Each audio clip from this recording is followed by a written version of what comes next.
Welcome back to the Deep Dive. Today, we're plunging into a topic that truly affects the very core of human interaction, autonomy, and identity. Upper limb loss.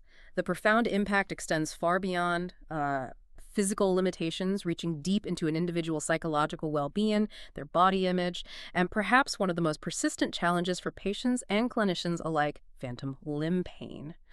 Now, it seems like a real paradox, doesn't it? We have these incredible, highly sophisticated prosthetic technologies today, yet we still see a significant percentage of users struggling, really struggling, to fully integrate them into their lives, often leading to rejection.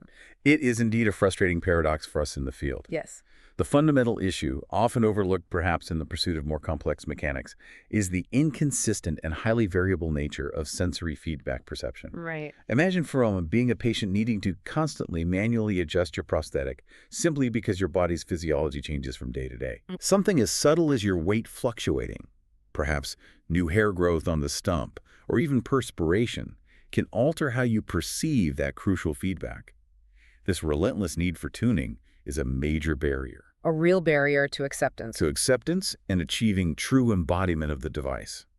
It moves the prosthetic from being an extension of oneself to a constant demanding task. And that's precisely the heart of what we're tackling today. This deep dive is all about how cutting-edge research, particularly through the, innovative application of artificial intelligence and electromyography EMG, is revolutionizing the way sensory feedback is delivered in upper limb prostheses. For you, our dedicated medical professionals listening in, this isn't just a fascinating academic exploration, it's an essential pathway, really, to understanding clinically vital developments that will directly impact patient outcomes, potentially transforming the lives of those suffering from limb loss. And to guide us through this intricate landscape, we have the ideal expert joining us today. Thank you. It's a genuine pleasure to explore these findings and their significant implications for clinical practice with you and with all our listeners today. My goal is to synthesize these complex advancements into tangible, actionable insights that can inform orthopedic professionals' understanding and approach. Brilliant. Let's unpack this then. To truly appreciate the breakthroughs in prosthetics and how AI is poised to enhance them, we first need to grasp the intricate world of human sensation and how amputation profoundly disrupts it. Our hands, for instance, they're far more than just tools for grasping, aren't they? Absolutely. The human hand is an incredibly sophisticated instrument, crucial not only for the complex manipulation of objects and environmental exploration, but also for nuanced communication, for social interaction. It's deeply intertwined with our overall physical and emotional well-being. You mean how much we convey through touch? Exactly. Think about how much information we convey or understand through a simple touch, a handshake, or even a gesture. This leads us directly to proprioception, our body's innate awareness of its physical position and motion in space. It's not just about receiving sensory stimuli, but it profoundly relies on learned experiences and the continuous feedback loops from our muscles, tendons, and joints.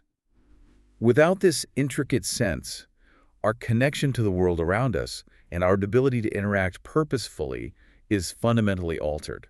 It's foundational then. A foundational element of functional independence, yeah. Yes. So it's about so much more than just feeling, and it's the nervous system that orchestrates all of this, isn't it? For our orthopedic listeners, what are the crucial nerve pathways involved in the upper limb that are most affected by amputation? And why is understanding their specific mechanics so critical for clinical practice? That's a key question. Our peripheral nervous system, which is our communication network between the brain and the rest of the body, consists of three main types of nerves. We have motor nerves, which transmit signals from the brain and spinal cord to muscles, initiating movement. Right, movement. Then sensory nerves, which send signals from various receptors in our skin and internal structures back to the brain, informing us about external stimuli, whether something is sharp, hot, cold, or safe to touch. The feeling part. And autonomic nerves, which control involuntary bodily functions like heart rate, digestion, perspiration. Okay. For sensation, the journey is quite fascinating. Information from our skin sensors, primarily mechanoreceptors, travels via first-order afferent neurons. These pathways ascend through specific tracts in the spinal cord, known as the dorsal columns. They then synapse with second-order neurons located in the dorsal column nuclei, which then cross over to the opposite side of the brainstem and project upwards to the thalamus, often considered the brain's sensory relay station. The relay station. Exactly. Finally, from the thalamus, third-order neurons send their axons to the postcentral gyrus and the somatosensory cortex. That's where the sensory information from the entire body is meticulously processed and interpreted, giving us our conscious perception of touch, temperature, and pain. So it's a finely tuned three-stage relay system up to the brain. And where does the brachial plexus fit into this critical network for the upper limb? The brachial plexus is absolutely critical, yes. It's a complex network of nerves originating from the spinal cord in the neck region, extending through the neck and into the upper arm and chest. This network is responsible for supplying virtually all the nerves to the skin and muscles of the upper limb. Okay. Its main terminal branches are musculocutaneous, axillary, radial, median, and ulnar nerves. The radial, median, and ulnar nerves, in particular, provide both vital motor control and sensory innervation to the entire hand and forearm. And you mentioned variability. Yes, what's especially important for our orthopedic listeners is the remarkable individual variability in these innervation patterns. For instance, a patient's entire ring finger, or even a significant portion of their middle finger, might be primarily innervated by the ulnar nerve in one individual, while in another, it could be entirely by the median nerve. Really? That's Sure. specific. Oh, yes. This anatomical uniqueness means that in cases of traumatic injury, or when planning targeted reinnervation for a prosthetic, a deep understanding of each individual's specific nerve configuration is not just helpful, it's absolutely crucial Crucial for outcomes. for optimizing treatment outcomes and ensuring the quality of incoming sensations can be effectively harnessed by advanced prostheses. It's a testament to how no two patients are exactly alike. That individual variability truly underscores the need for personalized approaches in orthopedics. Now, what about the actual physical structures that detect these sensations, the receptors themselves? I understand there are thousands just in the palm of the hand. Indeed, the density is incredible. In the palm of the hand alone, there are approximately 17,000 touch receptors and free nerve endings. These microscopic structures are exquisitely sensitive, capable of identifying subtle changes in pressure, movement, temperature, and vibration. These receptors are strategically located in the dermal and epidermal layers of the skin, as well as in hair follicles, joints, and muscles, providing a rich tapestry of sensory input. We generally categorize them into three main types. Okay. Firstly, mechanoreceptors. There are primary sensors for interpreting external stimuli related to touch, stretching, pressure, and vibrations. These include four main tactile types. Merkel's discs, crucial for discerning shapes and textures. Like reading Braille. Oh, precisely. Then Meissner's corpuscles, responsible for light touch and vibrations, particularly involved in gripping. Ruffini endings, which respond to skin stretching and sustained pressure, contributing to our sense of joint position. And Pacinian corpuscles, highly sensitive to rapid vibrations and deep pressure. These are mostly found superficially in the glabrous skin and near skeletal structures. Got it. Mechanoreceptors. What's the second type? Secondly, thermoreceptors, situated in both the dermal and epidermal layers, providing us with thermal information. We distinguish between cold receptors, responding to temperature decreases, active between 5 and 43 degrees Celsius, most active around 25, and warm receptors, stimulated by temperature increases up to 45 degrees Celsius. Interestingly, above 45 or below 13 degrees, thermal nociceptors, our pain receptors, register potential tissue damage. Ah, so that's where pain comes in, the third type. Yes. Lastly, nociceptors are our critical pain receptors. They are sensitive to a wide array of noxious stimuli causing tissue damage, chemical, thermal, electrical, mechanical.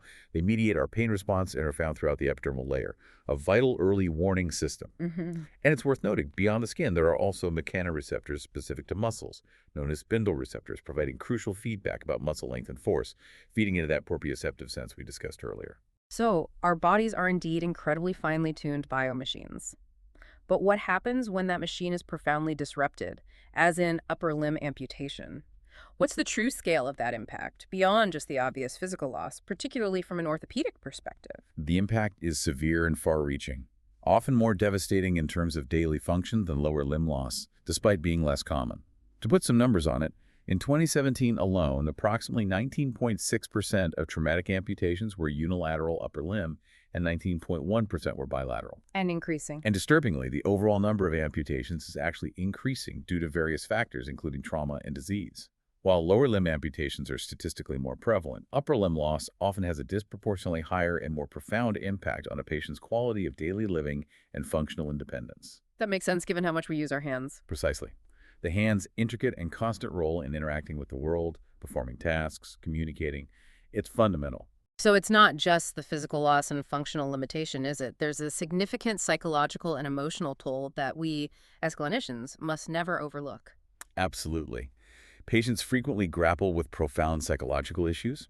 This includes distorted body image perception, which can be incredibly distressing, and deep insecurities related to their altered physical appearance and capabilities. Hmm. These challenges are strongly associated with increased rates of depression and significantly lower self-esteem, which can dramatically impact their rehabilitation journey and overall quality of life. It's a constant battle for many patients. And something we must address holistically. Yes, definitely. And then there's phantom limb pain, or PLP. It's something many people have heard of in passing, but perhaps don't fully grasp the severity or the sheer variety of often terrifying sensations involved. What does it actually feel like for a patient, and what do we understand about its underlying mechanisms? PLP is an incredibly common and distressing consequence of amputation, affecting a vast majority of patients. It's not just a dull ache. Patients report a wide range of intense, often excruciating sensations. They describe feelings akin to a rope burn or a hammer smashing sensation, Yeah. a tightly clenched fist that won't relax, bone shattering, or even a red-hot poker searing their missing limb, or the crushing force of a steamroller, or the agony of pliers pulling out nails. It's truly debilitating. That sounds horrific. What's going on in the brain? Well, the underlying theories often link PLP to complex cortical changes in the brain. We see evidence of maladaptive plasticity where the brain areas that once represented the missing limb are reorganized, sometimes encroaching into adjacent cortical maps. This rewiring can contribute to the distorted sensations. There's also the element of loss of sensory input from the amputated limb, leading to a deprivation state in the brain. Furthermore, pre-amputation pain experienced in the limb before it was lost can often predispose patients to PLP. And, of course, stump pain from the residual limb can also exacerbate phantom sensations. Right. Critically, a leading theory points to mismatches or incongruence between different sensory feedback modalities.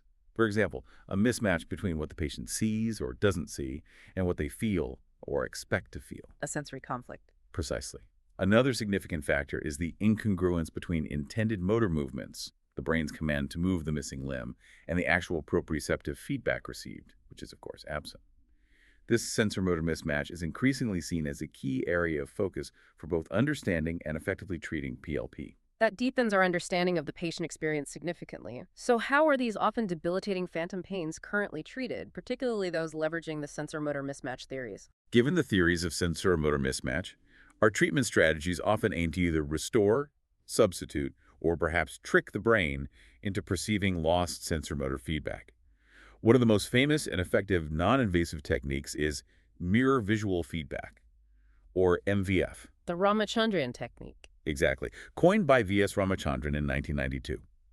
This simple yet ingenious technique uses a mirror to create a visual illusion of the missing limb. The patient watches the reflection of their intact limb, which appears to be the missing limb performing movements.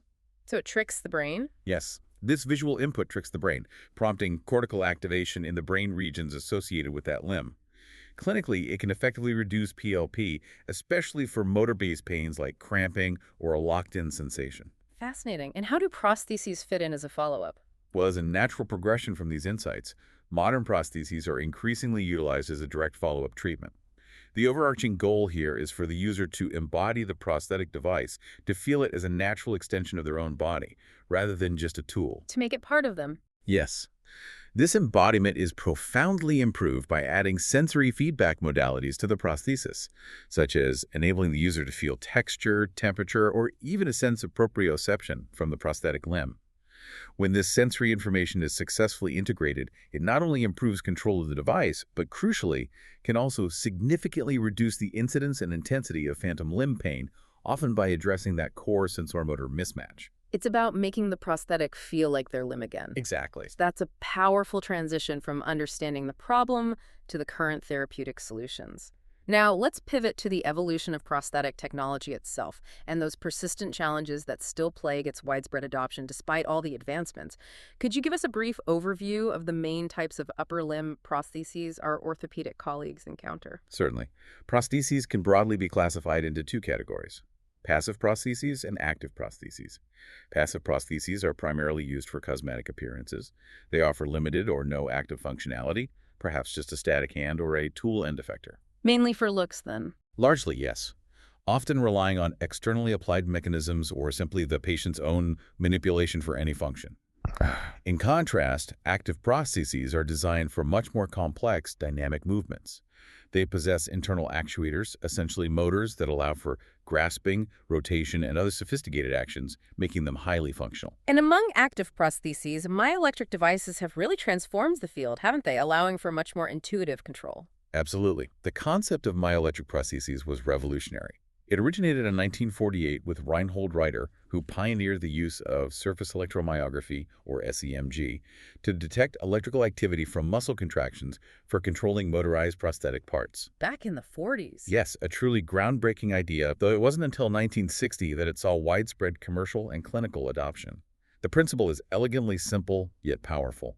Electrodes placed on the residual limb's skin surface detect the cumulative electrical voltage generated by muscle contractions, and this bioelectrical signal is then translated and used to control the prosthetic device's movements. Mimicking natural signals. Exactly, mimicking the natural signals from a limb. What are the significant advantages of this myoelectric approach for our patients and for prosthetic design? The advantages are significant, particularly in terms of patient integration and accessibility. Myoelectric prostheses are highly adaptable to various residual limb anatomies, and critically, they are non-invasive, using surface electrodes that adhere to the skin. So no surgery needed for the basic setup. Correct. These surface electrodes are also relatively inexpensive to produce, which allows for their integration into more cost-effective designs, such as advanced 3D printed bionics. This makes sophisticated prosthetic technology more accessible. We see this successful application in advanced, commercially available examples like the Brunel, Michelangelo, and iLim hands. Offering impressive dexterity. Yes, impressive dexterity and functionality. Despite those clear benefits, you highlighted earlier that high rejection rate. So there must be fundamental limitations still at play, even with these sophisticated myoelectric devices. What are they? You're right, the limitations are significant and explain much of the rejection rate. The main issues stem from the inherent quality of the SEMG signals themselves. They are highly susceptible to various sources of noise and artifacts. Like what kind of noise? Such as even slight electrode movement against the skin or electromagnetic interference from other electronic devices.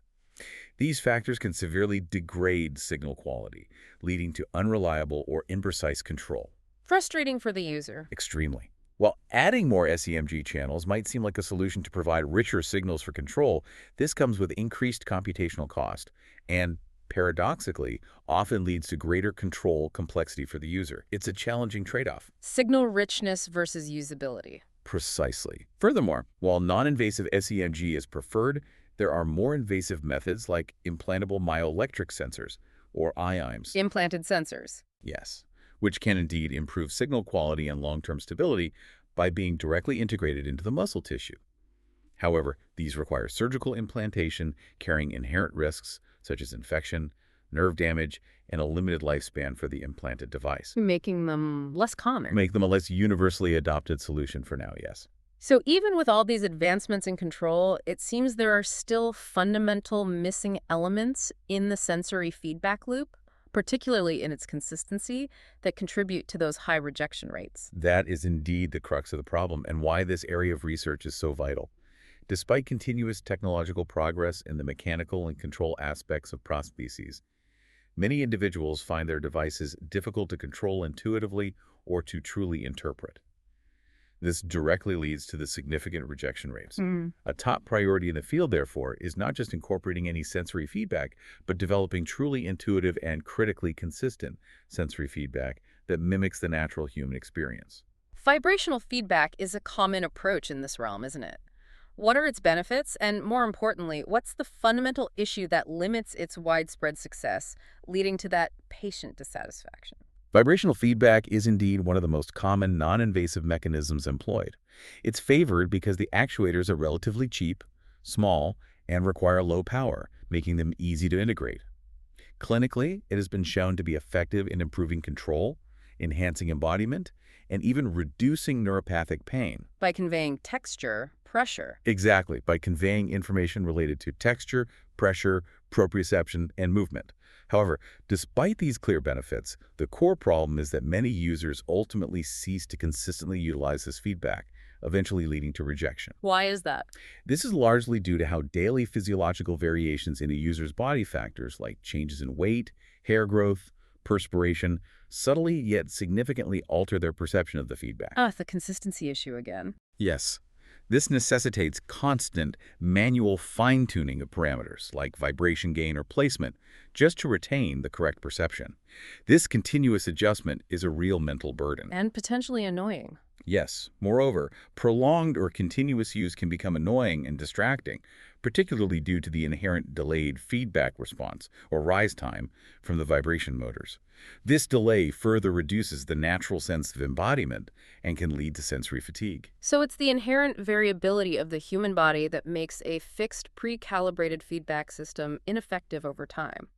Are there other sensory modalities that face similar challenges, even more invasive ones? Yes, many modalities encounter similar fundamental issues. Electrotactile feedback, for instance, is another common alternative. It uses small electrical currents to convey information by stimulating skin receptors, eliciting diverse tactile perceptions. Pressure, slip, vibration. Exactly. And it is shown promise in assisting myoelectric control. However, like vibrotactile feedback, it often requires extensive training for the user due to non-somatotopic mapping. The sensation might be felt in a different location than the actual stimulus, requiring the brain to relearn the connection. Right. More invasive approaches, while offering potentially richer signals, introduce their own challenges. These include somatotopically matched peripheral nerve stimulation using intraneural or extraneural electrodes. Stimulating the nerves directly. Yes, aiming to create sensations in the phantom limb. While promising, these carry risks of nerve damage during implantation and typically have short implant lifetimes requiring repeat surgeries. Similarly, central nervous system stimulation, though offering even richer signals by directly stimulating brain areas, also suffers from short implant lifetimes and the invasiveness of brain surgery. So invasiveness and longevity are big hurdles. They are. And the general limitation across all these modalities, invasive or not, is that even when successful, their effectiveness is often hampered by the significant processing power required. This computational burden can lead to delays in real-time control, and the associated hardware adds weight and bulk. Key reasons for rejection. Exactly. The fundamental issue remains. Perception and effectiveness degrade over time and vary between individuals due to their unique and changing physiology, making a universally consistent system extremely challenging without continuous adjustment. Okay. This brings us to a truly novel approach, one that looks at this problem from a completely different angle. If physiological differences are indeed the root cause of these inconsistencies, can we actually use those differences to our advantage? This leads to the central hypothesis of the cutting-edge research we're delving into today. Can the unique patterns of vibration dissipation within an individual's biological tissues be precisely measured and then leveraged to maintain consistent tactile perceptions, providing a stable perceptual experience despite their daily physiological variations? Precisely. This is where the innovation truly lies. Traditional methods for measuring vibrations often rely on additional hardware like piezoelectric sensors or accelerometers. As you mentioned, these add weight, size, and power requirements factors we know contribute significantly to rejection. Yeah. Our novel proposition is to utilize the EMG sensors that are already an integral part of myoelectrically controlled prostheses. This ingenious approach means we require no additional equipment. No extra hardware at all. None, making it a seamless integration into existing technology. So you're saying we can use existing EMG sensors, usually for muscle control, to detect vibrations. How exactly does that work, and what did your initial pilot studies reveal about this unexpected capability? Yes, exactly. It's a fascinating paradigm shift. EMG sensors, typically used for motor control, can also identify subtle vibration artifacts in the surrounding tissue when an external vibration source is applied. Artifacts usually filtered out. Exactly.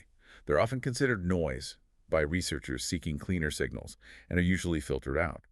However, our pilot studies demonstrated that these very artifacts possess comparable sensitivity to standard, dedicated piezoelectric sensors. Really? Yes. What we found was a clear, visible decay in the intensity of these vibration artifacts across electrodes, as the distance from the vibration source increased, a phenomenon indicating energy loss or dissipation through the tissue. Okay. Crucially, we observed a distinct difference in artifact intensity between contracted and relaxed muscle states, with contracted states showing a consistently higher power spectrum intensity. This effect, where muscle state significantly alters the vibration signature, is often obscured when using traditional external sensors. So muscle state matters. It matters significantly. This key observation led us to theorize that the unique manner in which this intensity decreases or dissipates is highly individual and fundamentally dependent on the specific biological medium, the individual's unique physiology. It allowed us to turn noise into valuable information. That's a truly brilliant pivot, leveraging what was once considered noise. For our listeners in orthopedics, could you briefly paint a picture of how revolutionary this single idea is? It means avoiding entirely new hardware, right? What does that translate to for a patient in practical terms? It's transformative. Yeah. Exactly. It changes the entire paradigm. For a patient, it translates directly to a prosthetic device that is lighter, less bulky, and crucially, more energy efficient.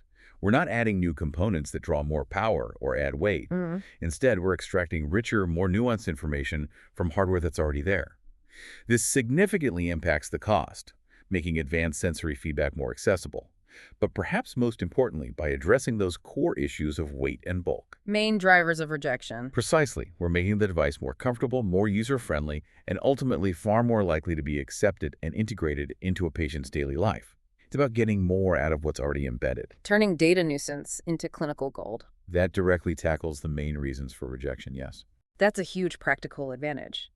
Now, it's one thing to see this in a pilot study, but for clinical application, consistency over time for a single individual is paramount. What did your longitudinal study reveal about the consistency of these dissipation patterns? The longitudinal study, Study 2, was designed precisely to address this critical question of consistency. We set up an array of 4 unipolar EMG electrodes, placed equidistantly down the dominant upper forearm, below 2 vibration motors on the biceps and triceps. Participants were able-bodied individuals, over 18, normal elbow strength, no relevant disorders. Given previous findings of inter-individual variability, a key aspect was repeating the experiment for each participant over 3 separate days, allowing us to rigorously assess consistency within an individual over time.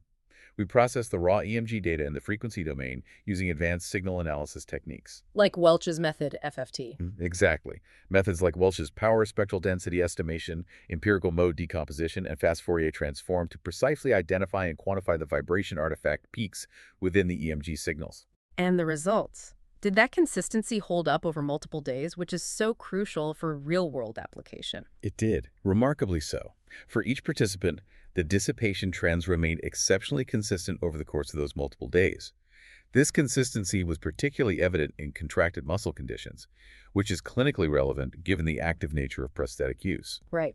We quantified this consistency using the interclass correlation coefficient, or ICC, which tells us how much agreement there is between measurements on different days.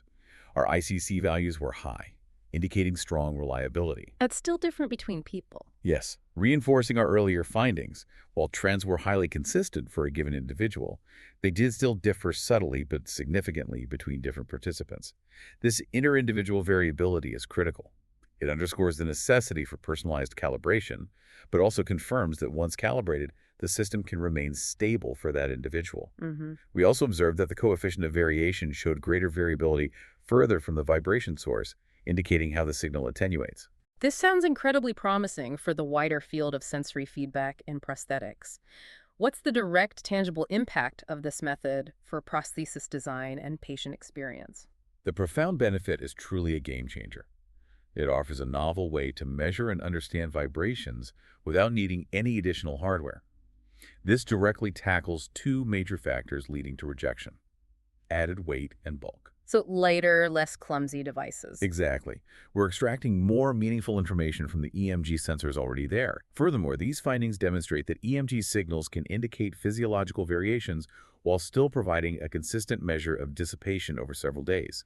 This consistency is precisely what's needed to build a robust, reliable sensory feedback system that adapts with the patient. Instead of the patient constantly adapting to it. Precisely. That's a huge step forward.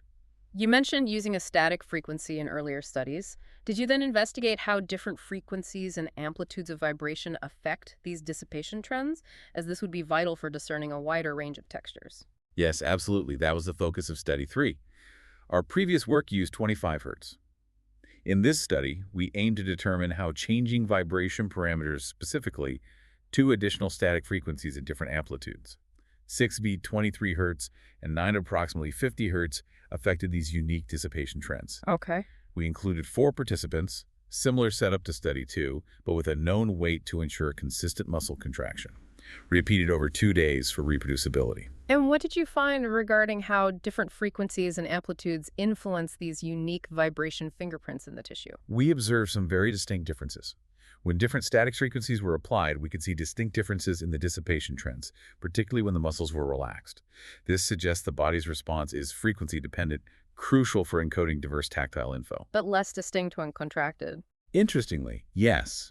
In the contracted muscle state, the trends showed some overlap between the two frequencies. This suggests muscle state influences how distinct the patterns are. The context affects signal clarity. We also found higher amplitudes tended to linearize the dissipation trends. Making it simpler, but maybe less informative. Potentially, it could reduce the distinctiveness, making it harder to discriminate textures. Despite some overlaps, the methodology consistently produced distinct and reliably observable trends for each frequency and amplitude, confirming its suitability for classification work, paving the way for AI. This all leads perfectly into the next vital step, taking these consistent patterns and using artificial intelligence to classify them, moving towards autonomous sensory feedback. What methodologies did you employ, and what were the challenges in classifying such nuanced biological data? You're right. Moving from observation to application requires sophisticated methods. To classify these complex EMG patterns, inherently noisy and variable, we turn to advanced machine learning, specifically supervised learning. Training on labeled data. Exactly. Training models on data, where we already knew the texture or condition corresponding to a dissipation trend.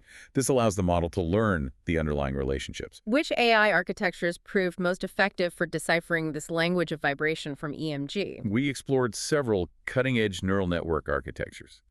Convolutional neural networks, CNNs, were employed for their excellence in capturing spatial dependencies relevant given our electrode array.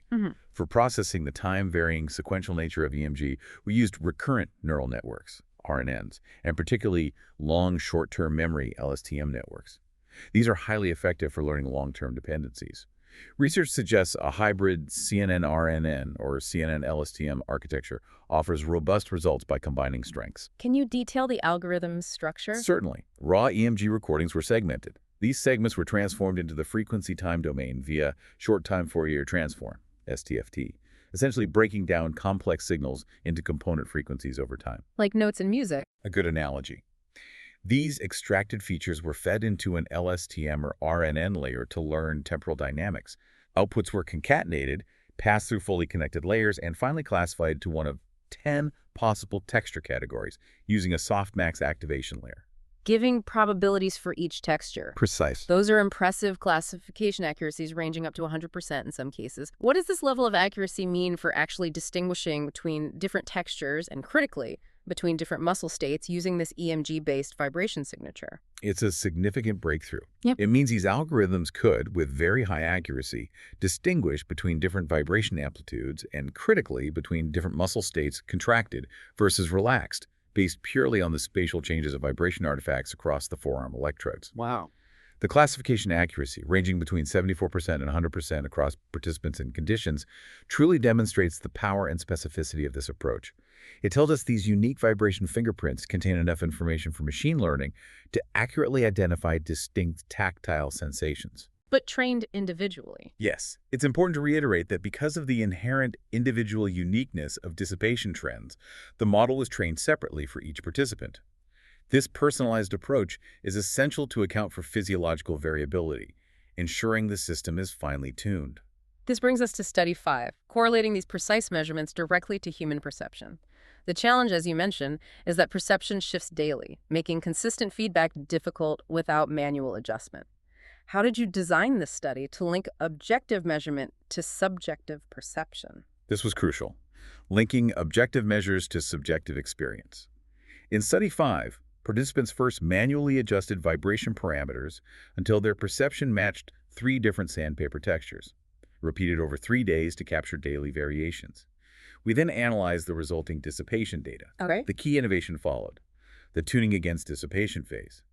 Instead of using the participants' previous manual settings, we, the researchers, manually adjusted parameters to achieve specific target dissipation trends identified by our AI as characteristic of certain textures. So you set the objective pattern. Yes. Once those objective patterns were achieved, participants identified the texture based on these new, objectively tuned patterns without knowing what we'd set. This directly tested if maintaining a consistent dissipation pattern led to consistent texture perception. And what was the outcome when you tuned against these objectively measured dissipation trends? Did it actually improve texture identification? The outcome was highly significant and encouraging. When parameters were tuned specifically against measured dissipation trends rather than previous manual parameters, participants showed an impressive average increase of 28.5% accuracy in texture identification. That's a big jump. It is. This strong correlation profoundly suggests that consistent, measured dissipation patterns can indeed be directly linked to consistent, specific texture perceptions. A powerful step towards truly consistent and intuitive feedback. That's a tangible and very meaningful improvement. Were there any inconsistencies or external factors that influenced the results in this complex study, given the real-world environment? Yes. Despite the overall positive outcome, we did observe some inconsistencies in trend behavior. We attributed these partly to unavoidable external factors. Due to COVID-19 protocols, the study moved location. This new lab had significant ambient electrical noise. Ah, noise interference. Yes, so pronounced it buried the subtle artifacts at lower voltages.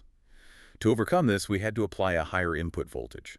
While necessary, this higher voltage made manual texture tuning difficult for participants and, we believe, may have inadvertently linearized some dissipation trends, reducing distinctiveness for the AI. Highlighting real-world challenges. Exactly, compared to controlled lab settings. Fascinating.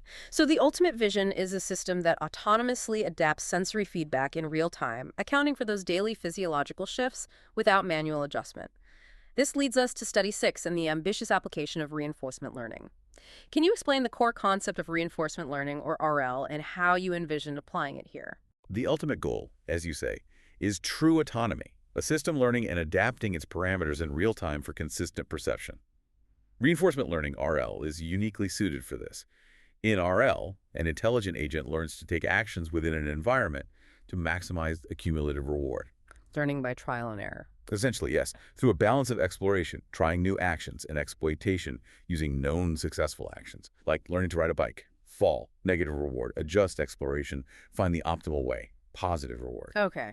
Which algorithm did you use? We chose the DeepQ Network, DQN, algorithm. DQN was deemed optimal for its sample efficiency learning effectively from relatively less data and its ability to approximate the complex action value function using neural networks. A crucial component was experience replay buffers, storing past experiences to stabilize learning efficiently. And you tested in simulation first? Yes, because RL agents require many wrong actions to learn, they're typically trained extensively in simulated environments first. We developed an analogous real-world simulated environment for our agent before human application. How did this concept of autonomous learning then translate to the human study? And what were the primary challenges you encountered in bringing this sophisticated AI into a real-time, patient-centric application? In the human study phase, participants interacted with vibration motors, with EMG electrodes recording dissipation. We had participants maintain a contracted arm position, as Study 2 showed more consistency, facilitating learning. Participants engaged for up to 2 hours or 5,000 interaction steps. The RL agent's crucial reward signal was determined by how accurately its real-time predicted texture classification matched the target texture we aimed for, essentially rewarding it for making the participant feel the correct texture. And the challenge? The primary challenge was the RL agent struggling to consistently learn the optimal parameters for each participant's unique environment. Further simulation tests revealed the root cause: misclassifications from the internal texture classifier, the model from Study 5. Even with high accuracy overall? Yes. Even though the classifier showed high overall accuracy, 74–100% in controlled settings, occasional misclassifications were sufficient to disrupt the RL agent's sensitive learning process. The agent needs an almost flawless, consistent truth from the classifier to learn effectively in real time. So even a highly accurate classifier needs to be virtually flawless for real-time autonomous learning. What are the critical future directions and next steps to improve this system and bring it closer to clinical reality? Several critical steps are needed. Firstly, enhancing the classifier's robustness. This could involve more advanced signal filtering or dimensionality reduction methods, like linear discriminant analysis (LDA), to reduce noise and clarify artifacts. Making the signal clearer. Exactly.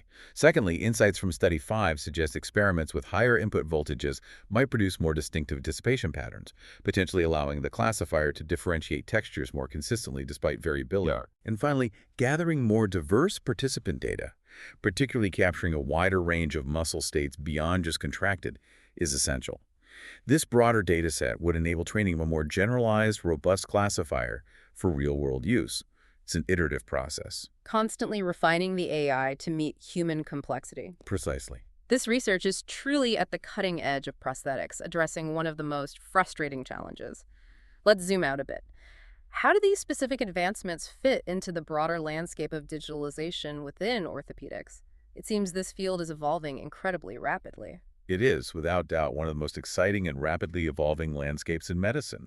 Advancements in Internet of Things, IoT, sophisticated AI, and highly sensitive advanced sensors are profoundly reshaping every facet of orthopedic surgery and patient care. A shift towards data-driven, personalized medicine. Exactly, and empowering patients with greater self-responsibility. The COVID-19 pandemic actually accelerated the development and adoption of telemedical applications and digital alternatives at an unprecedented pace. Yeah. It forced an evolution. Telemedicine and telehealth have certainly come to the forefront, haven't they? How are they specifically impacting orthopedic practice today?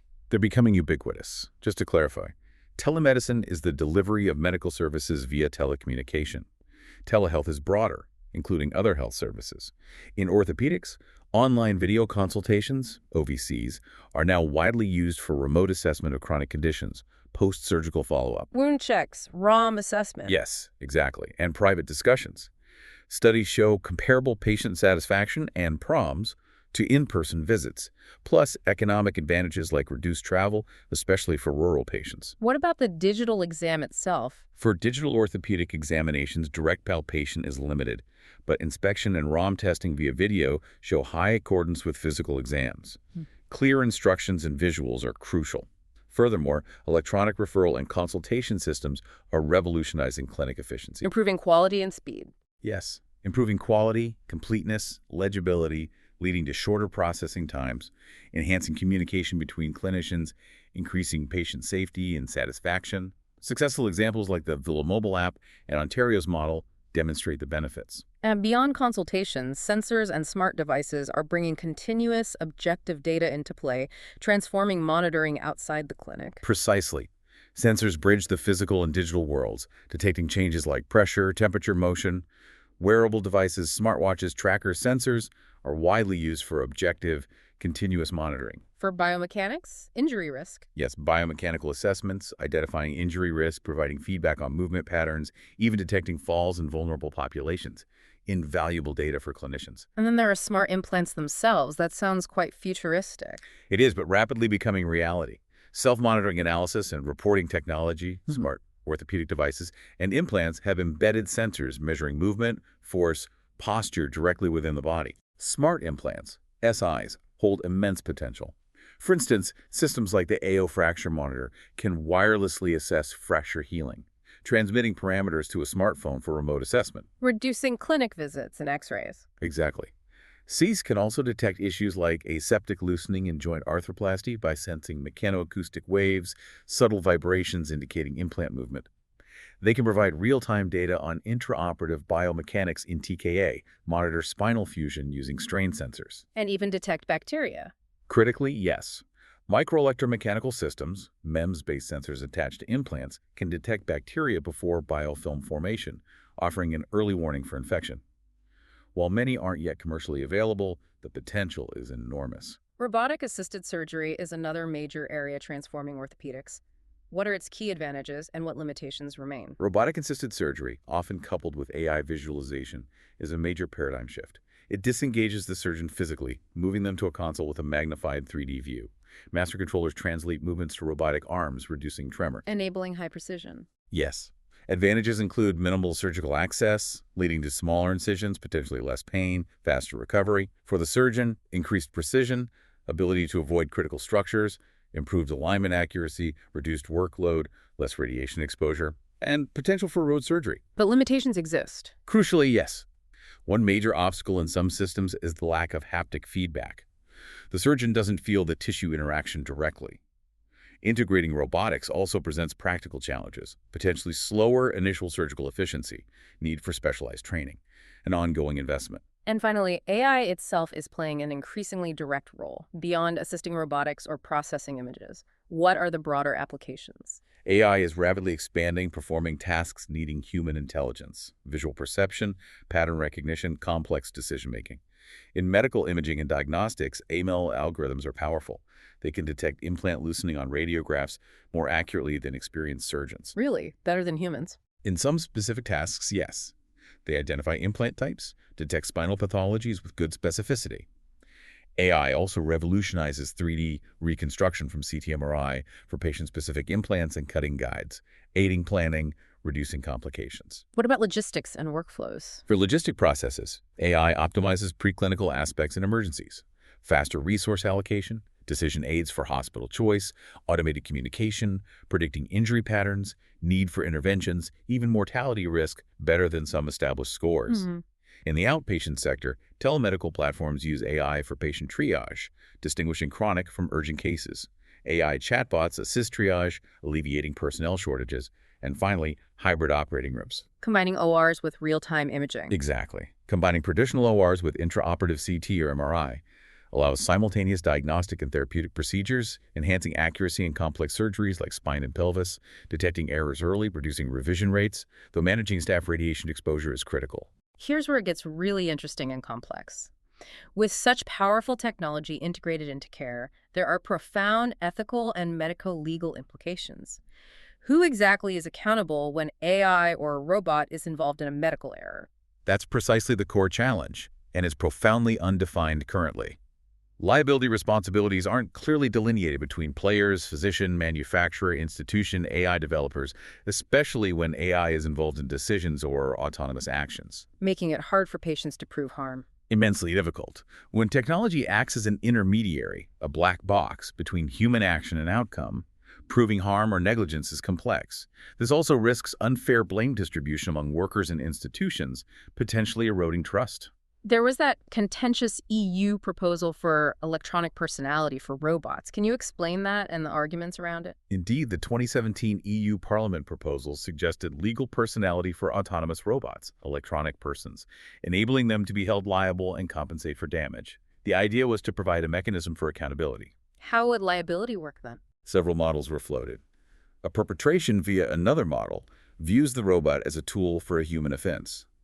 A natural probable consequence model sees the offense from negligent human conduct, the robot's action and abnormal concurrence.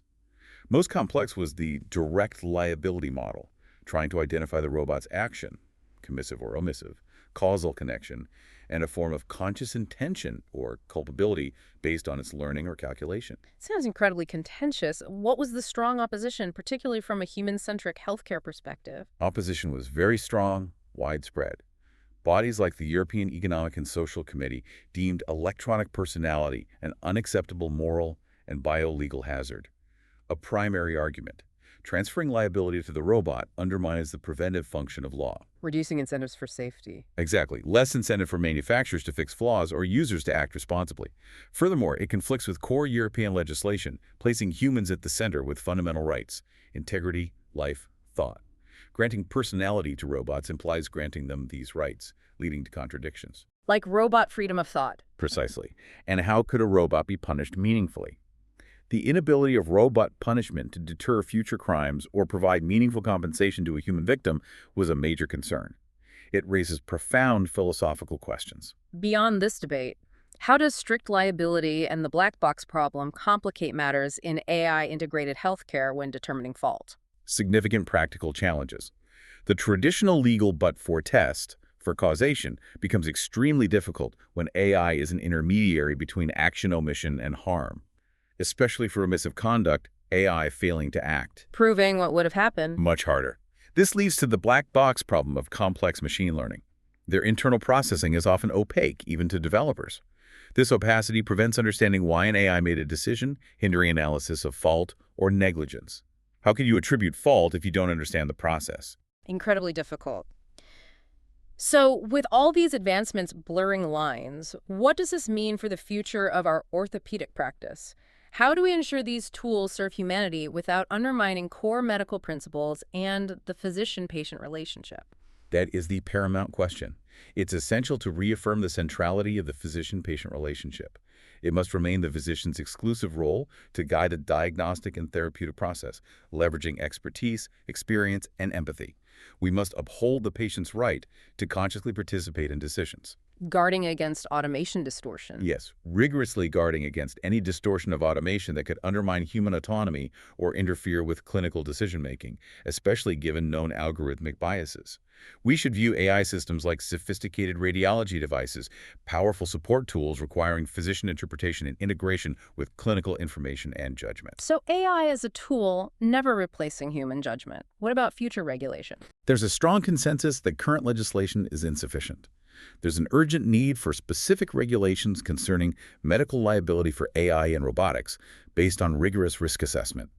Healthcare is high risk, and specific AI uses within it need meticulous evaluation. Requiring collaboration. Absolutely. Maximizing benefits while ensuring safety demands deep reflection and collaboration among all stakeholders.